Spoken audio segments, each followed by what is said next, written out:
Hi guys, and welcome to Storytime with Georgia and Amber. I'm Georgia, and today I am going to be reading I Am George Washington by Brad Meltzer, illustrated by Christopher Eliopoulos.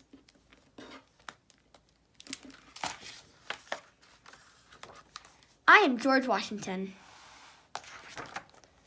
You know that one of the hardest things in life is being the first. When you're the first to try something new, there's no one to show you the way. But when I was little, I wasn't the first. I was the fourth of 9 children.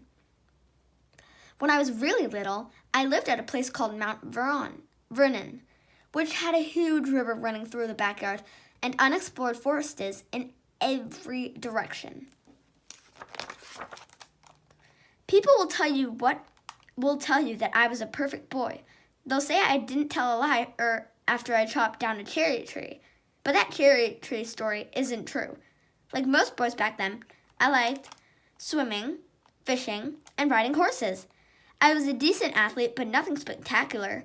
Mostly, I was an ordinary kid.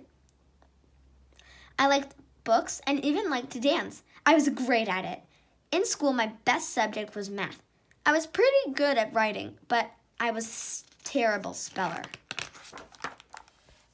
But remember when I said that it's hard to be the first? It's easier when there's someone showing you how it's done. I loved hearing the stories of his adventures. Thanks to my brother, I knew I wanted to serve in the military. Soon, though, I saw how uncertain life could be. When I was 11, my dad died. We couldn't afford proper schooling, so my brothers had to teach me at home. I didn't go to high school or college, but I was committed to learning and building myself. When I turned 15, my mother told me I needed to get a job.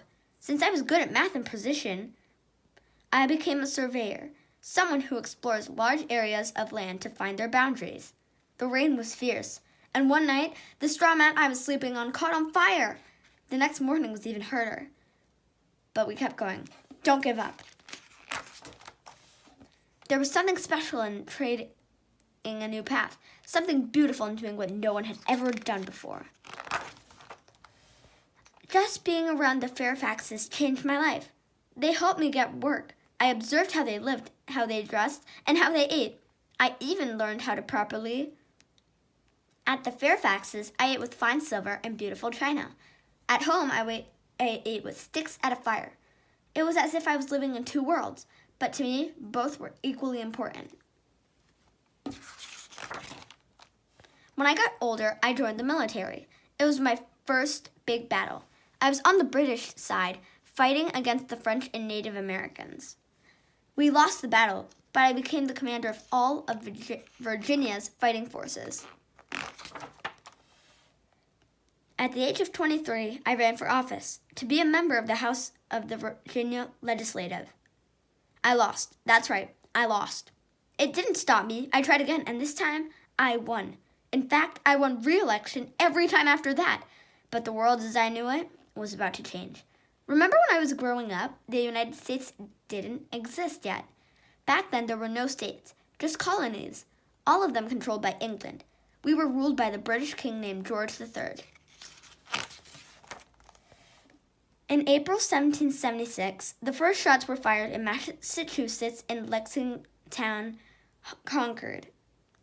It took 8 days for the news of this American Revolution to reach me.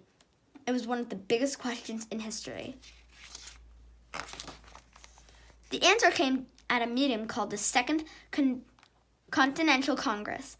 Our 13 colonies decided we would fight together against King George III. All we needed was a leader for the battle. Guess who they chose? Some say it's because I was a natural leader. Some say it was simply because I was taller than everyone else.